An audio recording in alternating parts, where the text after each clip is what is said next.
Buenas tardes.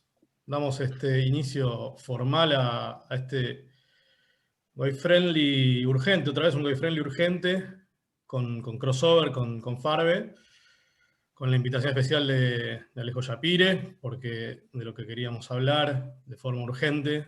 Es una persona con la que ya conversamos de esto, también conversamos en su momento con Eli, bueno, con muchos de los que de alguna manera pasamos por esto, que es la resaca de este tipo de situaciones, que es cuando Israel se defiende, saltan un montón de personas que no saben o parece que no saben que son los judíos.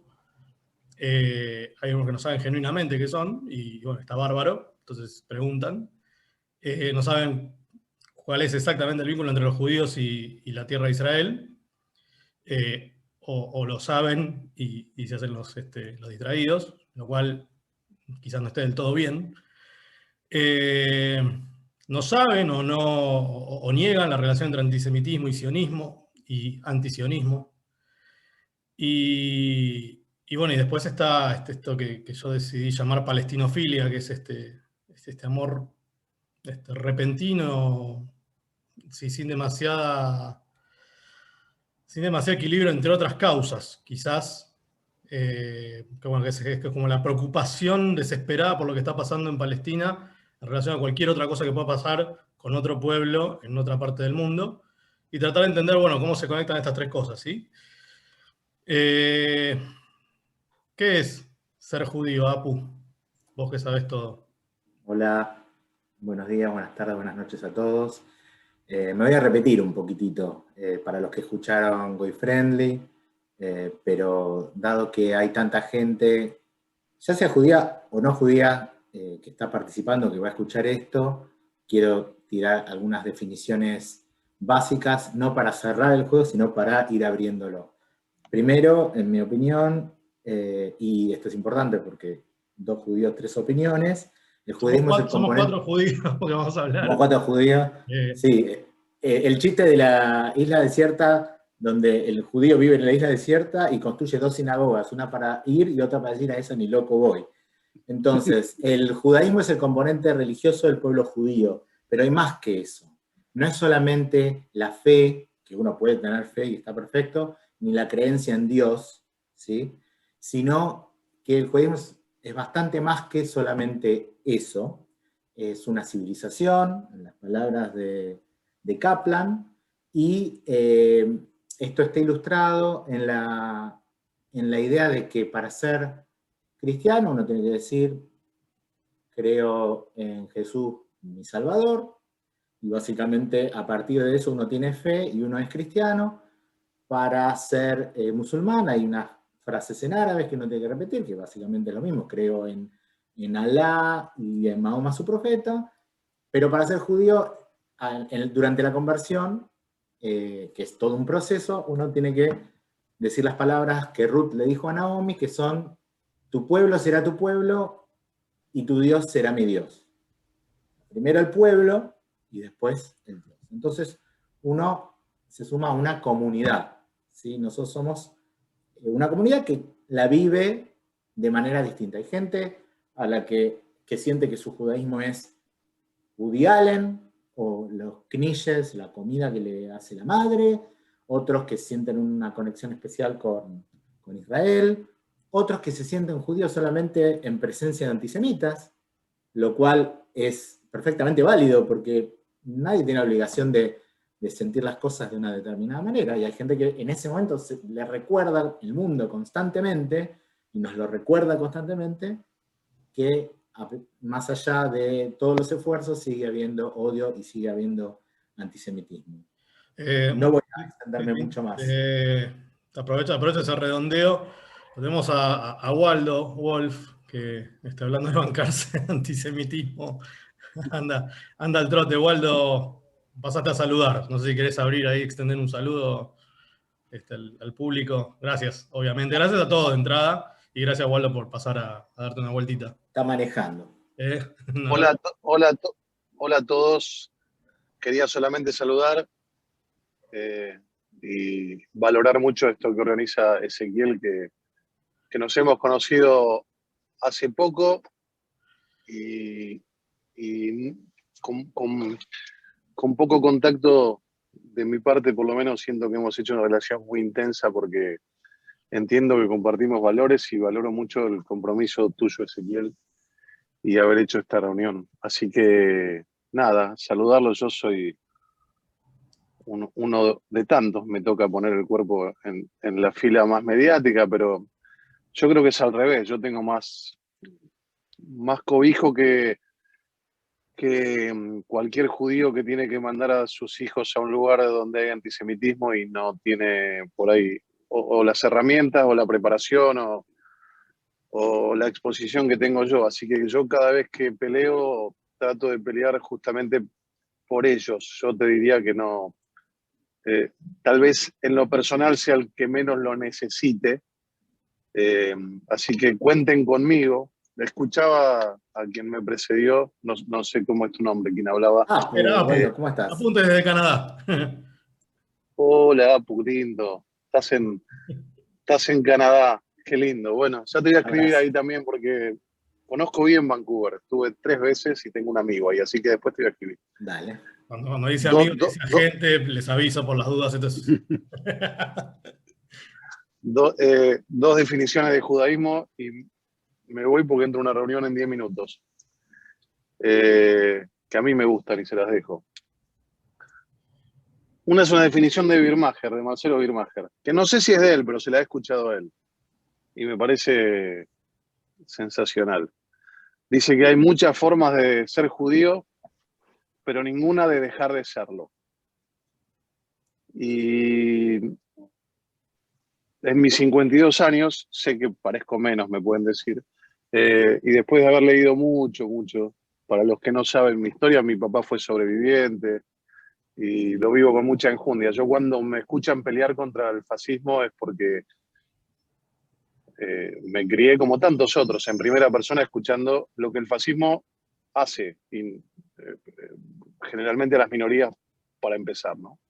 Y me enerva el fascismo, darle la suma del poder público a un jerarca que puede decir quién es la patria y quién no, me rompe soberanamente las pelotas. Pero les dejo esta definición que de todas las que he leído de judaísmo, es tal vez con la que yo me siento más identificado. Amos Oz, que fue un intelectual que murió hace poco, y cuando murió se exhibió bastante su literatura. Hay una definición de Amos Oz de judío que es muy larga,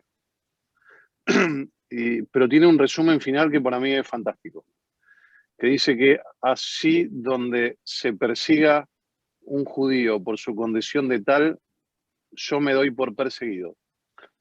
Razón por la cual no suelo entender aquellos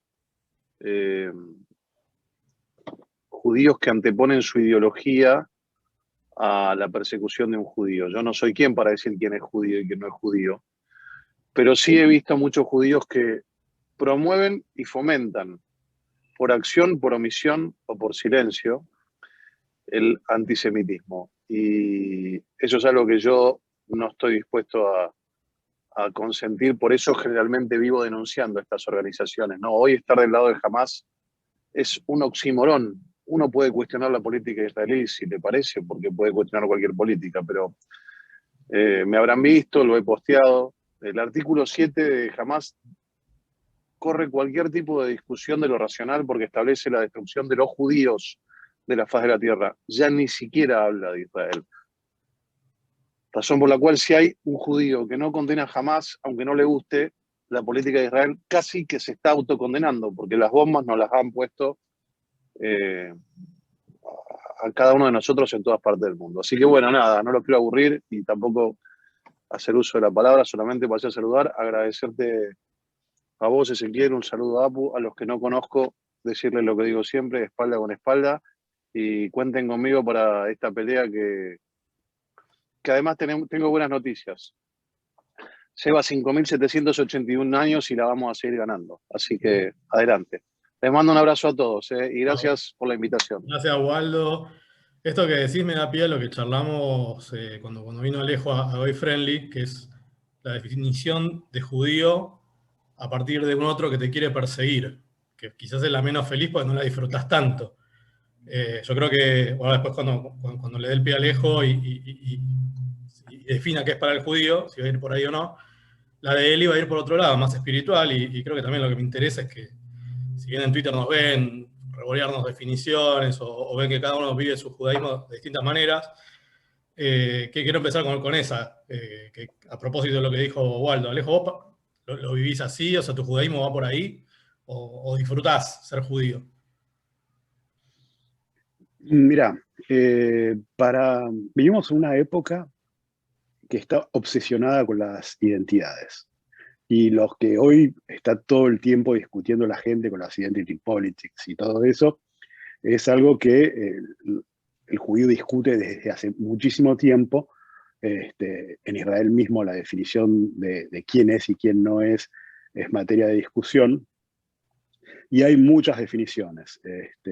Yo, por ejemplo, no vengo de una tradición familiar, yo vengo de una familia atea, mezcla, cero cultura judía, cero cultura religiosa en general. Pero pienso que las identidades son complejas y sobre todo son contextos. Es decir, si vos vas hoy a un bar, no sé, de lesbianas, lo primero que van a ver en vos es que sos un varón. Si vas a un restaurante en Angola, lo primero que van a ver en vos es que sos blanco. Entonces, el contexto define cuál de todas las caras de esta piedra con muchísimas facetas que somos nosotros es la que se privilegia en un momento dado. Si vas a Israel, no, digamos, en Argentina vas a decir que sos de origen judío, si vas a Israel vas a decir que sos de origen argentino. Es decir, el contexto da la definición también. No solamente, pero en una época donde está exacerbada la cuestión de la identidad, pesa mucho. Y eso tiene que ver con una de las definiciones, que es la definición social. Y no es menor. De un modo absolutamente terrible, el nazismo definió a su manera quién es judío y quién no, de una manera extrema. Eso no quiere decir que sea la única, evidentemente, y eso tampoco quiere decir que hay que dejarles a los nazis definir quién es y quién no es judío. Pero la definición social es importante, y en lo que me concierne, me di cuenta a través de mi propia historia, que en un momento dado la sociedad argentina, hoy la sociedad francesa, ve en mí esa dimensión judía que tiene que ver con mi apellido, con una sensibilidad que fui desarrollando a través de interiorizarme con las cuestiones judías, y que me han desarrollado no solamente esa percepción del mundo, sino que además en momentos como este, donde la cuestión de Oriente Medio, de quién es y quién es judío y demás, se vuelve tan fuerte, la dimensión judía de mi personalidad está hiperexpuesta y cobra una energía particular. Es decir, que esa es la faceta expuesta. En otros momentos, en otros lugares, será otra. Pero en este momento es una de las partes de mi personalidad, de mis dimensiones, que está realmente bajo el foco. Entonces, para terminar sobre esto, para mí fue muy importante el libro de Sartre, Reflexiones sobre la cuestión judía. Sé que no hay una unanimidad en el judaísmo sobre eso, donde Sartre postula que en definitiva es el antisemita el que crea al judío. Porque bueno, hoy vos le tenés que explicar a tus hijos que por ahí lo van a pasar mal un día, porque hay gente que los va a querer dañar, y eso forma parte de su identidad, y eso no lo eligen. Entonces, esa es la dimensión que me atañe a mí y que refleja para mí mi manera de sentirme judío. No me siento igual de judío que cuando estoy con gente que es observadora, que sigue las tradiciones y demás. Pero no puedo negar que hay un lazo que me une a ellos, sobre todo en momentos difíciles como este. Yo, si tuviera que redondear un poquito de la conversación que puedo tener con cada uno por separado, Apu para mí es el portador de esa idea del judío embajador de la modernidad, del iluminismo y de la síntesis entre la tradición y las caras que pone. Hacete cargo, boludo, sos un buen judío. y Alejo quizás es como digamos, el que nos podría poner en lugar del que se preocupa como si fuese el canario en la mina. El judío como, que también se lo escuché a Waldo, creo que salió en la charla con Waldo, el judío como como una alarma cuando se están viniendo tiempos oscuros para toda la sociedad, no para los judíos, porque no, primero vendrán por los judíos, pero eventualmente digamos, un régimen autoritario le va a pegar a todos, salvo a los que colaboran con el régimen. Pero después está el judío, que quizás es el que más disfruta todo esto, porque por ahí las reflexiones no pasan por no porque no haya un análisis, porque de hecho son quienes más estudian, sobre todo las fuentes, lo hablamos alguna vez con Eli. Alguien tiene que hacer el trabajo sucio de sentarse a estudiar las fuentes, y es ahí donde yo creo que también hay toda una cuestión muy injusta con los religiosos. Yo nunca había tenido contacto con religiosos mano a mano hasta que me crucé con Eli en la vida. O sea, hasta ese momento, en general, eran como una tribu aparte. Y obviamente empecé a tener digamos, un acceso a un montón digamos, de intercambios que son muy, muy placenteros, y que tienen que ver con eso, con la llama de esa tradición milenaria. Eli, ¿vos qué crees que es un judío? O una judía.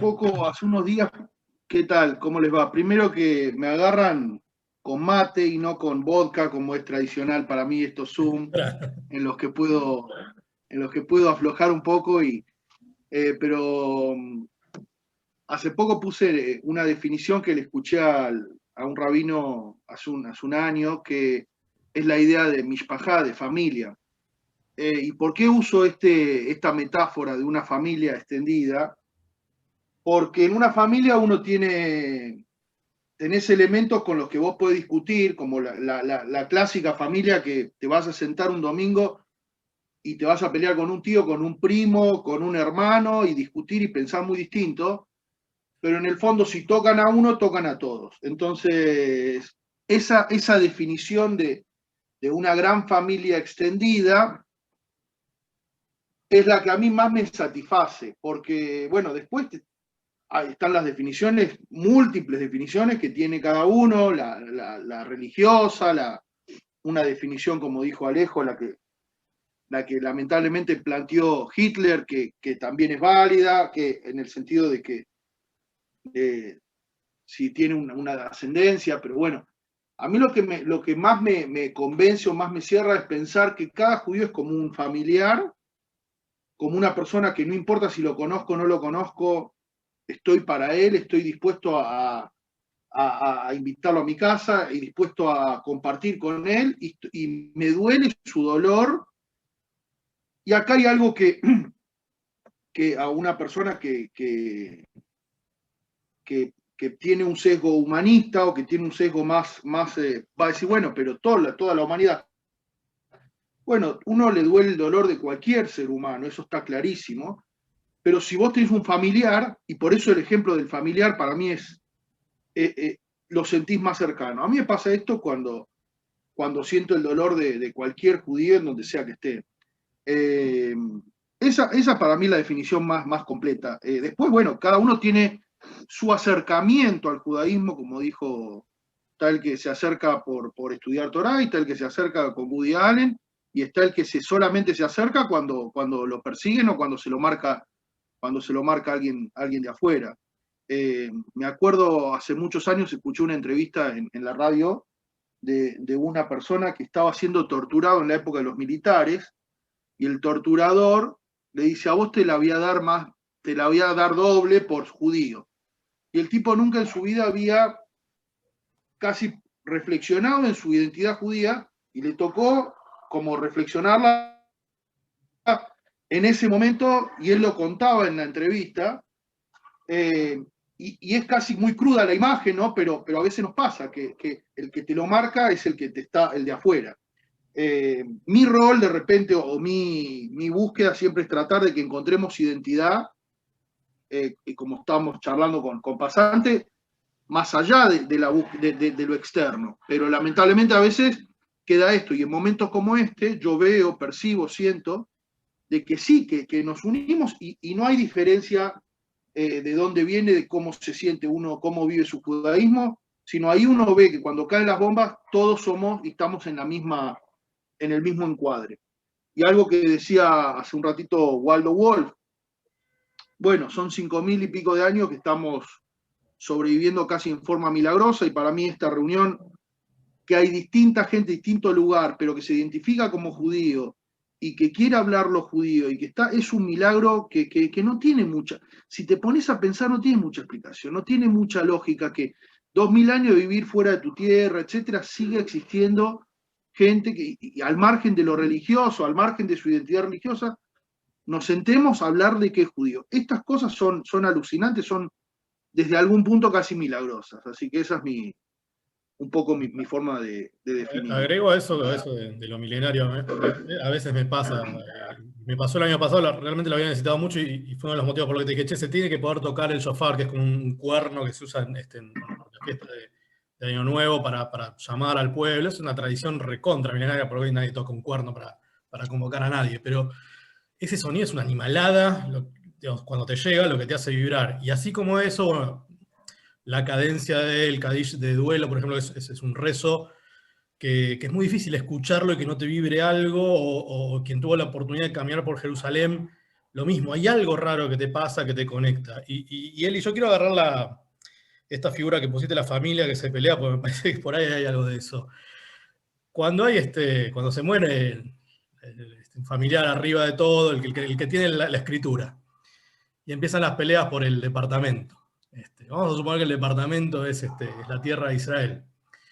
Y que las peleas dentro de esta familia son entre digamos, los que de alguna manera se sensibilizan con los inquilinos o con los quilomberos que quieren tomarte el departamento. No sé qué, no tengo la figura perfecta, pero con los que sobre reaccionan esa sensibilidad en desmedro de la supervivencia de esa tierra, y los que realmente sentimos que sin esa tierra no somos nada más que un pueblo de parias, que además, en términos estratégicos, quedamos muy expuestos a que nos vuelvan a perseguir y que nos hagan pelota. Solamente por eso, por esto que venimos hablando, porque a alguien se le ocurrió decir, vos sos judío, te voy a tener que mandar a un campo de concentración primero y después a un campo de exterminio. Digo, son cosas que pasaron hace 70 años, no es hace mucho. Un poquito más, 80. ¿Qué te pasa con esos miembros de la familia? Pues muchas veces pasa esto, son judíos, no son judíos, son renegados, no son renegados. Hay una figura, me acuerdo, que es el jerem, que es como la excomulación. No tenemos Sí. eso, no hay autoridad para hacer eso. ¿Qué pasa ahí? Habíamos hablado, ¿te acordás? En aquel café, que tantas cosas que hablamos, después las vamos desarrollando, en la idea de que hay que permitirle al otro, dice el Pirkei Avot, Al tadun et javereja chetaguía bien, como no juzgues a tu prójimo hasta que no estés en su lugar. Y acá me parece muy importante esto tener en cuenta. Yo considero que la gran mayoría de los judíos, es mi visión, y es la visión que son como si fuera, es una visión del Talmud también, son como si fueran un niño que fue secuestrado y que se crió en manos de otros pueblos. Y ese niño descubre su identidad judía cuando es grande. ¿Cómo lo toma el judaísmo? ¿Sí? Y hay una definición para todos los judíos en la modernidad, incluso los religiosos o más o menos religiosos, que en realidad nos criamos todos en otras culturas, inmersos en otras culturas. Entonces yo no consideraría jamás a un judío como un traidor o como un jerem, porque, salvo algún caso muy específico de un tipo que vos me digas, bueno, este tipo es... Pero la gran mayoría de los judíos que se identifican como humanistas y que te van a siempre saltar a refrendar contra Israel o a ponerse del lado, yo trataría de rescatar, no de expulsarlo, sino tratar de recuperarlo. Ese es el rol nuestro. Expulsarlo no te sirve de nada, tenés que tratar de hacerle entender realmente de que es parte de su identidad y de alguna u otra forma llegar a eso. Yo no creo que la mayoría de los judíos que digan que no se identifican con Israel, a mí me pasó hace poco, el año pasado, que yo hablaba con un chico de 15, 16 años, que había hecho el viaje a Israel y le dije, ¿y qué sentiste? ¿Te emocionaste? Y el pibe me dice, no sentí nada, no me movió nada, no me pasó nada, no siento que sea mi tierra. Y a mí me rompió la cabeza porque yo dije, ¿cómo? Un pibe de 15 años, les pagaron el viaje y todo, pero sentí como una cierta responsabilidad frente a ese chico. Entonces decir que un pibe que nació en Los Ángeles, que padre, traigo un ejemplo simbólico, ¿no? Quiero decir, que sus padres nunca tuvieron ningún lazo con el judaísmo, por lo que fuera, y se cría en un entorno progresista, etc. El tipo no tenga la misma vibración que tenemos nosotros, no es culpa de él tampoco. Tenemos que tratar de recuperarlo, no de expulsarlo y considerarlo un traidor. Entonces, esa es mi visión frente a una persona que no vibra lo que pasa en Israel o lo que pasa con la religión judía, o que no se siente un hermano, no se siente parte de esa familia. Ahí está el ejemplo. El Rebbe trae el ejemplo de los 4 hijos que están en la mesa del Seder. En la Haggadá hay un simbolismo de 4 hijos, el malo, el justo, qué sé yo, y el Rebbe dice, en esta generación hay un 5.º hijo que ni siquiera viene a la mesa del Seder, y tenemos que salir a buscarlo. Entonces nuestro rol es, frente a esa gente que vos decís yo los considero traidores o los considero que están fuera de la familia, es ir y recuperarlo, no echarlo a patadas. Esa es mi visión, podemos estar o no de acuerdo, pero esa es mi visión frente a toda que hay mucho, lamentablemente hay más de lo que creemos, pero ponernos en una actitud, especialmente en Twitter, redes sociales, traidor, no ganamos nada, para mí no ganamos nada. Voy a hacer primero un subtitulado. Hacemos Justplaining. La Haggadá es un libro que se lee en las Pascuas Judías en Pesaj. Estos 4 hijos de los que habla, bueno, son como distintas tipologías de judío, el sabio, el que no sabe preguntar, el tonto, eran como, yo no me acuerdo cómo eran los 4. Este es el tipo Está de judío bien, ahí que se olvida el cosas. simple y el malvado. Ok. Bueno, son distintas figuras que se usan para transmitir valores. En definitiva, digamos, las Pascuas o Pesaj son de las 3 fiestas más importantes y él ahí hacía referencia a un 5.º hijo que directamente ni se interesa, o sea, no pueden cubrir ningún rol, no vibra judaísmo, y ahí me viene bien para ir hacia lejos. ¿Por qué el judaísmo, que es una minoría, en la era de las identity politics, no es una minoría que garpe, y de repente es un montón de judíos, o gente que se podría reivindicar judía, o que cualquier antisemita o nazi lo subiría al trencito, se siente a gusto con esas ideas que yo, o sea, a mí me cuesta entenderlo, me enojan mucho. ¿Qué pensás que hay ahí, Alejo, que garpa más ser minoría ofendida, progre, o stand for cualquier cosa, pensándolo en los walkies de Estados Unidos, que acá tenemos los nuestros? ¿Por qué pasa eso? ¿O qué ves? El problema es que en esta época obsesionada con las identidades, los judíos estamos a contramano. Es decir, para entender cómo llegamos a este prisma en el que el judío pasó a ser prácticamente un supremacista blanco a escala internacional, lo que hay que entender es el movimiento histórico. Lo voy a hacer muy corta. ¿Qué es lo que pasa? Cuando termina la Segunda Guerra Mundial y se descubren los campos de exterminio, Europa, que venía de construirse a partir de etnonacionalismos, es decir, el hombre ario para resumir, sobre todo en Alemania, pero con sus variantes en Francia y en Italia, empieza a descubrir horrorizado a dónde llevó eso de convertirse de perseguir el modelo del hombre puro de ciertas características, y a dónde llevó el hecho de considerar que el otro era un parásito y el otro siendo, por definición, el judío, porque el judío tenía esa cosa perversa, además de que no era fácil identificarlo y se mezclaba con los demás.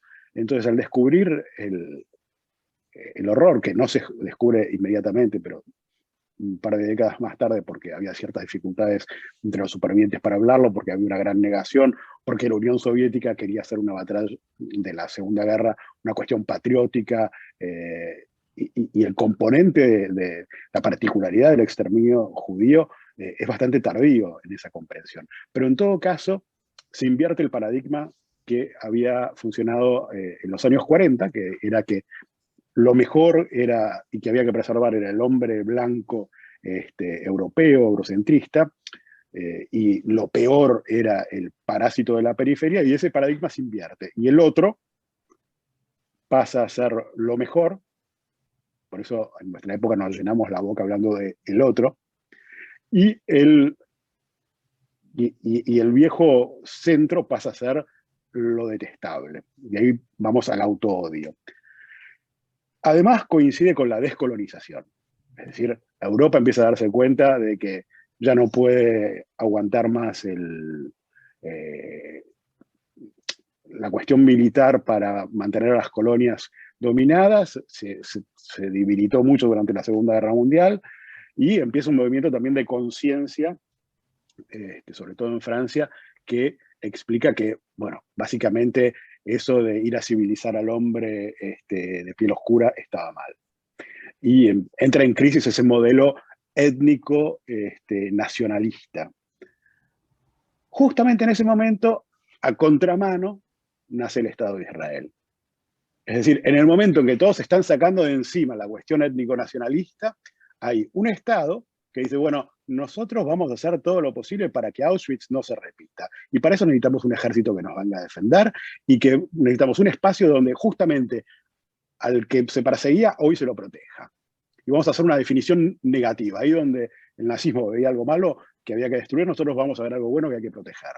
Y entonces tenés un movimiento a contramano, mientras Occidente empieza a sospechar de todo lo que es blanco y eurocentrista, y a decir el otro es fabuloso y la descolonización es el modelo que hay que seguir y apoyar, y los movimientos latinoamericanos, por ejemplo, por eso Montoneros va al Líbano a entrenarse. Es decir, por eso aparece el Chacal, Carlos, donde confluyen en ese momento la izquierda revolucionaria y los movimientos, en un primer momento nacionalistas árabes, que van a terminar ser comidos por los islamistas, y tenemos a esas dos corrientes que se juntan, y donde el malo pasa a ser el Israel.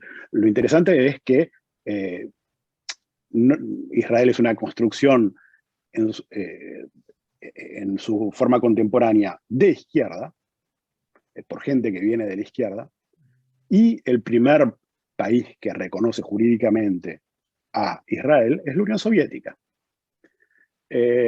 Ahora, cuando Stalin se da cuenta de que no va a poder manipular como pretendía a Israel, y que le es mucho más interesante apoyar a los movimientos árabes, y Israel se junta, se acerca a Estados Unidos, bueno, ahí cambia. Pero es Stalin el que hace este movimiento del antisemitismo al antisionismo, con el juicio a los médicos a los que acusa con los servicios secretos de haber montado un complot para matar a los jerarcas del régimen soviético. Cuestión, los judíos van a contramano en ese movimiento, y es un movimiento que se ha exacerbado con las identity politics en los últimos años. Entonces, lo que gente como AOC en Estados Unidos y el Squad, por ejemplo, que es un peligro verdadero para los judíos. Es decir, Estados Unidos, que era ese aliado, que era tipo un bloque, que era un tema de consenso, empieza a resquebrajarse desde la izquierda del Partido Demócrata, con Taleb, con Rashida Tlaib, que es palestina de origen, con AOC, con Ilan Omar, toda esa gente que está en el discurso descolonial, y que pinta a Israel como ya ni siquiera el pequeño Satán, sino el gran Satán, porque además manipula a Estados Unidos. Entonces tenemos una nueva grilla de lectura de en el que hay una especie de... La siguiente T-Politics son olimpiadas de la victimización. Cada uno muestra cuánto ha sufrido y muestra su piel, muestra su sexualidad y pide un crédito y un lugar importante dentro de esa jerarquía de la victimización. Bueno, en función de, bueno, es un poco reductor, pero si sos una negra, lesbiana, minusválida, estás en lo más alto, y si sos el hombre blanco heterosexual, estás en lo más bajo. ¿Y qué pasa con el judío? Es ambivalente. ¿Es el judío un blanco? Esta pregunta puede resultar muy estúpida, es central en la discusión en Occidente. Porque o bien consideramos que, como antes, el judío es el arquetipo de la víctima, es decir, fue con él que se hizo por primera vez una destrucción industrial para borrar de la faz del mundo a una persona en función de su identidad, y entonces es la víctima, y por eso mismo nazismo pasa a ser la peor mala palabra de todas. O consideramos, como consideran los pro-palestinos, que en esa inversión del paradigma, el judío pasa a ser el nuevo nazi y el palestino el nuevo judío. Es esa la inversión, y eso explica por qué la izquierda boba está hoy con Hamás. Porque ha ocurrido esa inversión donde los judíos no son vistos como una minoría, sino son vistos como una avanzada del hombre blanco, porque además ni siquiera se siente culpable. Dice, a mí no me vas a contar lo que es ser una víctima, a mí no me vas a contar lo que es ser perseguido. Bueno, y ahí está todo el debate. Pienso que respondiendo ahora sí a tu pregunta, creo que el judío se encuentra en esta situación porque va a contramano de la historia contemporánea, donde crea su Estado-nación que defiende una identidad en un momento en que eso es una mala palabra, sobre todo porque el judío es blanco. En todo caso, en la percepción y en la idea que se tiene a nivel mediático. Curiosamente, el judío, que siempre hace mucho... Netanyahu habla en inglés perfectamente y se dirige al Congreso de Estados Unidos en inglés. Yo creo que quizás si el judío se vuelve más exótico y más el otro, tiene más que ganar si muestra hasta qué punto puede asimilarse. Curioso, Alejo, lo que empezaste a decir de que es una construcción, creo, europea. Al inicio, más allá de la temprana inmigración yemenita y de los nativos judíos palestinos que vivían y vivieron ahí durante siglos, es cierto, a pesar de todo eso, que hubo un Estado que mucha gente que venía de Europa dijo cómo tenía que construirse, esa construcción de la izquierda. Judíos medio de izquierda, el sionismo de izquierda. Hubo de todo en el crisol del sionismo que creó al Estado de Israel. Hubo de derecha, hubo de izquierda, pero es cierto que la izquierda tuvo una impronta muy importante. Pero ahora, cualquier persona que conoce Israel realmente se da cuenta que Israel es un país árabe más, lleno de judíos árabes, a eso me refiero, más allá del 20% de árabes que no son judíos. Es en su música, en su cultura, la inmigración de países árabes arrasó con buena parte de esa construcción europea, blanca, que era Israel. Si se mostrara más a Israel como es realmente, que es una mezcla absoluta, pero más tirando a color aceituna, por decir algo, más color hummus que color knishe, quizás se podría mostrar que, hermano, estás atacando gente porque con un estereotipo equivocado. Y por eso creo que es muy importante la representación del conflicto israelo-palestino en imágenes. Las imágenes, si vos te das cuenta a la hora de mostrar la representación, vos tenés, cuando se trata de mostrar a los palestinos, tenés a la niña o niño, tenés a la viuda, y tenés, así como en un segundo plano, a un tipo tirando piedras jóvenes, pero no muy lejos un tanque israelí. Y a la hora de mostrar al israelí en las representaciones mediáticas, tenés o a un colono armado hasta los dientes, o a un judío ortodoxo del que la media occidental no sabe prácticamente nada. Y pienso que la cuestión de la representación es crucial porque en el odio al judío de Occidente hoy hay un papel súper importante del auto-odio. El occidental no odia al israelí por lo distinto que es, sino por lo que se le parece. Y eso me parece que es... El occidental ve en el israelí a alguien como él en una posición de poder en una parte del mundo donde piensa que alguien como él no tiene que tener el poder.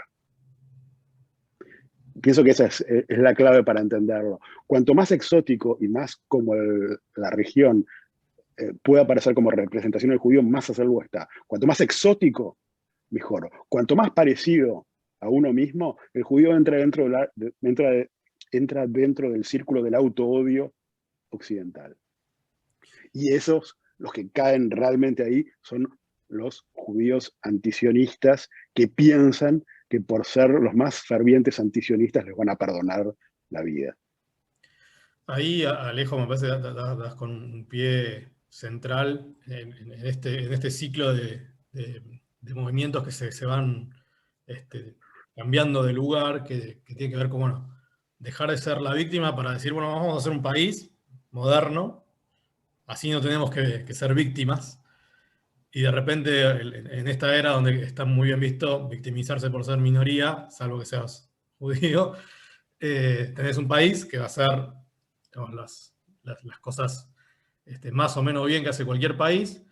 No deja de ser una democracia, con los quilombos, con todo esto que por ahí salió muy por arriba, que es distintas oleadas de inmigrantes que no se integran perfectamente, y que tenés, digamos, judíos en un determinado momento de primera y de segunda, que después hasta tenés de tercera. Entonces todo Israel ahí tiene también un quilombo. Creo que se ve bastante de eso en Valley of Tears, que tenían su movimiento de panteras negras, que eran de alguna manera los que llegaron quizás tarde y que hoy seguramente con todos los cambios que tenés de la mano de lo que llaman la Startup Nation, donde va a haber mucha gente que la va a estar pegando y forrándose de guita, y la brecha entre ricos y no sé si pobres, pero no tan ricos, va a estar cada vez más grande. Pero le va a pasar lo que le pasa a cualquier país, y no por eso es un país que hay que odiar o que hay que volverse antisionista. No sé, yo en lo personal sí, me pasa eso, lo digo como con mucha bronca porque bueno, es más cómodo simpatizar con estas fotos que vos describías recién, y no con todo lo lindo que tiene el país, independientemente de esos quilombos que tiene propios digamos, y con su enemigo o con su contra, para poder llegar a poder hacer todo esto que viene haciendo, pero en paz. Tengo un par ahí está Apu, y después hay un par de manitos ahí alzadas. Apu, ¿qué querías redondear? Yo solamente quería dar la definición de sionismo, que es estar a favor de la idea de que haya un Estado judío. Hay un solo Estado judío por el momento, espero que en el futuro haya muchos más, como hay muchos países musulmanes, pero hoy Israel, al día de hoy, alberga a la mayoría de los judíos del mundo. Esto no pasaba hasta hace unos años. Y como tenemos algunos oyentes, o televidentes, o zumvidentes, no sé cómo se le debería decir, que están allá, quería saber si podían hacer algún pequeño comentario de cómo están viendo la situación, que entiendo que hay un cese de fuego. 1 minutito, 2 minutos, si quieren. Tenemos a Stop Whispering, mano levantada, y después le paso a Ernesto, que vos estás desde allá. Contá cómo lo vivís. Harta, No hay antisemitas podrida. allá, ¿no? No, no estamos rodeados de antisemitas para nada. No nos quieren tirar del río al mar ni nada por el estilo. ¿Cómo lo vivo? Estamos hartos, estamos muy hartos, estamos no queriendo que vaya cese el fuego, porque la verdad es que ya que estamos podríamos hacer un Ikea hermoso con vista al mar, ponele. ¿Cómo lo vivo? La verdad es que han habido como muchas emociones. Al principio estaba muy angustiada, hoy ya estoy harta, enojada. No tanto por la situación de acá, porque ya hace unos días la vida volvió a la normalidad absoluta. Salimos, vamos a ver, los shopping están llenos, los supermercados están llenos, o sea, acá no está pasando nada. Escuchás el boom, boom, boom, pero no está pasando nada en realidad. La vida sigue normal. Estoy como enojada de ver este brote de antisemitismo tremendo, que así como también veo como una empatía que antes no había visto, mucha empatía de lugares que, digamos, yo vivo hace 5 años en Israel, no es la primera vez que nos misilean estos miserables. Y yo siempre lo digo en las redes sociales, Israel pasa el tren, o sea, nadie dice nada, nadie comenta, nadie nada, y de repente esta vez todo el mundo se plegó a esto, o sea, como que fueron capaces de ver que en realidad hay unas bestias atacando y un país con el deber, no con el derecho, con el deber de defender a sus ciudadanos, ¿no? Me da un poco de lástima porque, como yo decía ayer en las redes sociales, esto en una semana va a ser, hace una semana había guerra en el Medio Oriente, la gente que muestra tanta empatía sigue con su vida como si nada, y nosotros volvemos a nuestra vida normal, a los bombardeos en el sur, de los que nadie habla, al antisemitismo con el que convivimos todos los días. Volvemos a la normalidad, a como vivimos viviendo hace 2000 años, ¿no? Eso me da un poco de bronca. Por otro lado, Ale ahora estaba comentando lo de la liga, y esto que está pasando en Estados Unidos yo lo vivo con mucha preocupación, porque en realidad Estados Unidos históricamente ha sido un gran aliado de Israel, y ver cómo la izquierda y estos idiotas de los demócratas están comprando este libreto y esta propaganda barata, porque no hay nada más que meterse en internet y buscar, no es tan difícil. Me preocupa, o sea, que AOC haya dicho, yo voy a hacer lo posible por evitar la venta de armas a Estados Unidos, y que Biden haya retomado la ayuda a Palestina. Bueno, todo esto me preocupa. ¿Cómo lo vivo? No sé, creo que no será la última vez. Lamentablemente en el sur volverán a vivir como siempre en un par de semanas. Vos lo dijiste hace poco, Ezequiel, que creo que, o fue Bernardo, no sé, alguien que tiene familia en el sur, y así viven hace 15 años, desde que Israel salió de Gaza, ¿no? Ahí dice Ehrlich, que fue el que comentaba que tiene familia en el sur, que así viven, que Najón, es la cotidiana. Najón. Otra cosa que quería decir es que una observación que les quiero hacer es, me parece que los que están afuera tienen una mirada de Israel que es absolutamente una mirada de la diáspora, con respecto al judaísmo y con respecto al semitismo y al sionismo. Acá hay de todo. Acá hay gente que te dice que hay que devolverle Jerusalén a los árabes. Hay judíos, los ortodoxos estos que son unos hippies, que son ultra, ultra, ultra anti-árabes grosos. Acá hay de todo. No es tan como lo están pintando o como lo ve uno cuando está en la diáspora, ¿no? Este es el país a donde uno mira, el cótel es a donde uno reza toda la vida, este es el lugar a donde uno quiere llegar, es su lugar de pertenencia. Después vos llegás acá y en realidad sos uno más. No hay esa cosa que tenemos nosotros los judíos en la diáspora, de la tierra prometida, de esta es mi casa, este es mi refugio, esto es donde voy a estar seguro para siempre. Después llegas acá y es un país lleno de gente que piensa completamente diferente uno del otro, y no hay que romantizar tanto a Israel, me parece a mí, con todo respeto, ¿no? Sí, esto que decís, necesito darle el pie a Eli, que es quizás el romántico del Por favor. Eli, ¿qué es Israel para los judíos? ¿Por qué es tan importante? va más allá de todo lo que hablamos recién, de la identidad, de la seguridad, por la supervivencia. Porque a veces es muy difícil explicarle al que no es judío la conexión. Yo recién lo grafiqué con, no sé, caminar por Jerusalén y que te vibre el cuerpo. Pero desde quizá desde tu lugar, que es digamos, con una conexión mucho más potente con la religión, ¿cuál es ese vínculo?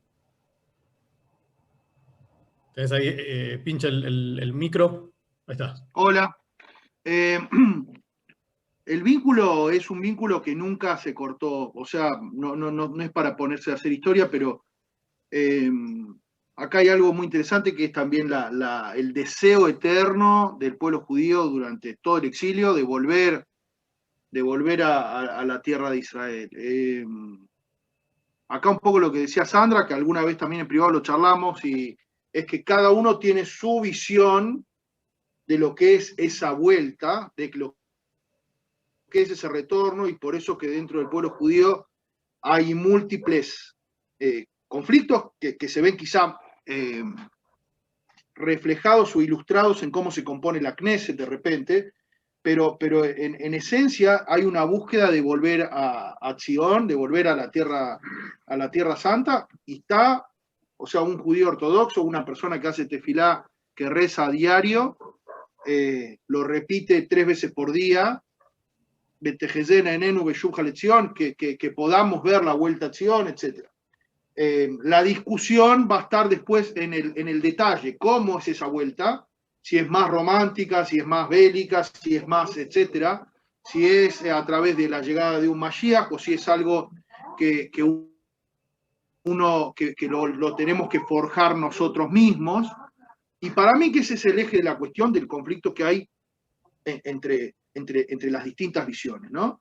Pero algo que quería rescatar de lo que decía Sandra y lo que decían también antes ustedes es que, y también de la definición de Apu de sionismo quizá, es que hay tantas definiciones de sionismo como hay judíos y como hay sionistas, ¿no? Y como hay personas. Pero algo que queda claro, y que queda cada vez más claro, es que al margen de lo que uno piense de la gesta o del sionismo, de lo que fuera, de las distintas visiones que uno pueda llegar a tener, más o menos lo que no está en discusión, a mi entender, hoy en día, es que volvimos a Sion, estamos ya en la tierra de Israel, estamos en el Israel, y eso no va a cambiar, o sea, supongo que no hay ningún judío que diga, bueno, está bien, nos vamos a ir y vamos a dejar esto de vuelta y vamos a ir por nuestra propia voluntad, volveremos a la Golá. Eso está fuera de discusión para cualquier sector del judaísmo. El más ortodoxo o el más laico, yo creo que eso está fuera de discusión. Y para el antisionista islámico más moderado, eso es lo primero que quieren que nos vayamos. Entonces, acá para mí que es muy importante tener esto en claro. O sea, al margen de cómo uno vea esa vuelta a Sion que es histórica, lo que ya está asumido para nosotros, que después de tantos años de exilio, de sufrimiento, etcétera, ya volvimos. Ahora vamos a discutir cómo es esa vuelta, cómo nos manejamos, que son las pujas internas que tiene Israel hoy en día. Si va a ser más religioso el Estado, menos, etc. Pero lo que está fuera de discusión es que ya esa tierra santa prometida, hoy en día un judío de cualquier lado tiene la posibilidad de volver. Para mí que eso es clave de marcar como diferencia. O sea, no sé si esa era la pregunta o me extendí. No, es que está bien porque a veces... A veces se hace demasiado énfasis en como que es un problema religioso y que no es un problema religioso, pero que tiene una base, obviamente, tiene un componente, no sé si una base, tiene un componente religioso que tiene que ver con un pueblo en un éxodo, es una historia de milenios que se transmite de generación en generación, que vos nacés y de repente decís, mira, vos sos judío y esta es tu mochila.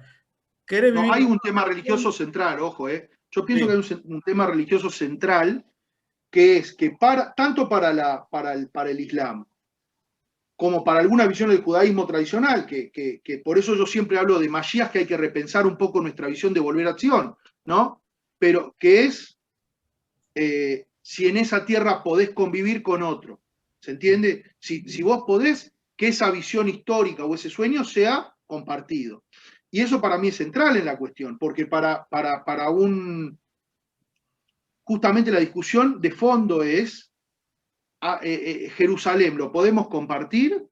¿Se puede compartir o no se puede compartir? Podemos, entonces, alguno te va a decir no, y el otro te va a decir sí, pero de repente los que ganan, los que tienen más votos, los que tienen más fuerza, entonces hay un factor religioso que no hay que dejar de lado, hay que conocer también qué piensa un musulmán de Jerusalén, por qué cree que no se puede compartir o por qué sí, qué piensa a lo largo de la historia, incluso cuando uno estudia historia judía y la historia de la tierra de Israel, siempre se compartió como súbditos con otros pueblos de una u otra forma, y el Islam también compartió como súbditos con, porque ellos también dicen, si hubieron siempre judíos acá, claro, pero nunca los judíos fueron gobernantes, eran súbditos de repente en la época del Imperio Otomano, qué sé yo. Dice, si vivían bien acá, claro, vivían bien porque no eran... La pregunta es, ¿existe la posibilidad, entra en ese sueño histórico, tanto nuestro como de otros pueblos, de poder compartir eso sin llegar a ser súbdito? Y para mí es una pregunta que no es solamente religiosa, es una pregunta de fondo, una pregunta que tiene que ver con cómo se arma esto, si tiene una solución, el conflicto, etc. Yo no dejo de lado la parte religiosa, no me parece que sea un elemento menor, porque es un elemento, como dijo Sandra también, hay elementos judíos que lo tienen muy presente al tema religioso, todo lo de Al-Aqsa que siempre hace explotar y es lo que hace que explote todo, son sensibilidades religiosas, siempre. Entonces, para mí que hay que empezar a buscar una fórmula, quizás sea imposible, de encontrar en los textos, en las culturas, en las tradiciones, quizá exista alguna fórmula para pensar que es posible convivir en ese lugar. Esa es como decir mi parte romántica, ojo. Después alguno va a decir, estás loco. Pero de ahí es la idea de decir, porque las dos religiones, si vos vas a agarrar los textos más radicales, digamos, te vas a decir, no, es todo o nada, es all in. Es así. ¿Entiendes? Y si las dos religiones plantean un all in, estamos en un problema que no se va a resolver con una charla ¿entendés? Hay algo ahí. ¿Puedo contestarle a Eli? Perdón. Antes de contestarle, tenía por orden de manos, quería redondear lo que decía Eli, cómo queremos estar, y lo tengo ahí a Chosman en el chat, súbditos, no súbditos. El Atico, el himno del pueblo de Israel, que también te hace vibrar y lagrimear, tiene una frase que es clave que explica esto: es ser un pueblo libre en nuestra tierra, Eretz Zion, y con Jerusalén. O sea que hay cosas que no se van a negociar, y en todo caso hay que ver cómo convivimos con eso. Yo, quizás haya algo de esto que decís. Le voy a dar el pie primero a Ernesto, que lo tenía ahí con la mano levantada, la primera mano que vi. No sé si querías comentar algo. Abrite el micro. A ver.